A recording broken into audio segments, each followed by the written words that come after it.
يا جدعان في موقع اسمه لينكد ان بتاع وظايف. انا الموقع ده كل ما ادخل عليه عشان اقدم على شغل بحس ان انا معاق. والله بحس لما بشوف الناس اللي على لينكد ان دي بحس ان انا توك توك وسط عربيات مرسيدس، بحس ان انا باغل وسط حيتان، بحس ان انا ايه ده؟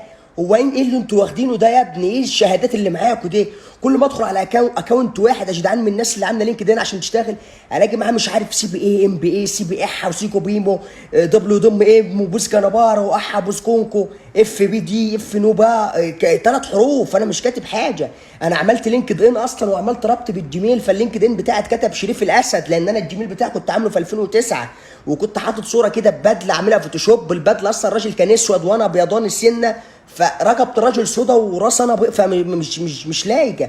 وكل ما ادخل على واحد الاقيه مش عارف اونر اتي، سي او اي، مش عارف دايركتور اتي. طب انتوا لما هي الناس يا اخويا هتسيبكم انتوا هتشغلني انا؟ ده انا واخد كورس اي سي دي ال قسط. ده انا واخد كورس اي سي دي ال وكنت خارب الدنيا عنده وكاتب حصل على اي سي دي ال وبتاع. ده انا البايو عندي في اللينكد ان ما فيهوش ولا كورس. رحت قلت بقى اعمل ايه بقى؟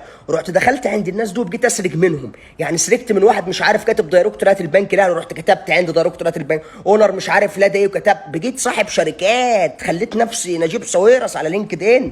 اللي والله يعني تخيل واحد عنده 22 سنه ودايركتورات البنك الاهلي، مش عارف يعني ده موظف لدى البنك الاهلي باين، او ده دايركتور ده يعني مش عارف يعني تخيل واحد عنده 22 سنه وكاتب في لينكد ان انا صاحب البنك الاهلي. يعني مين هيوظفني وانا كاتب ان انا صاحب البنك الاهلي في لينكد ان؟ بس فما توظفتش من لينكد ان ومسحته عشان حرق دمي بصراحه يعني.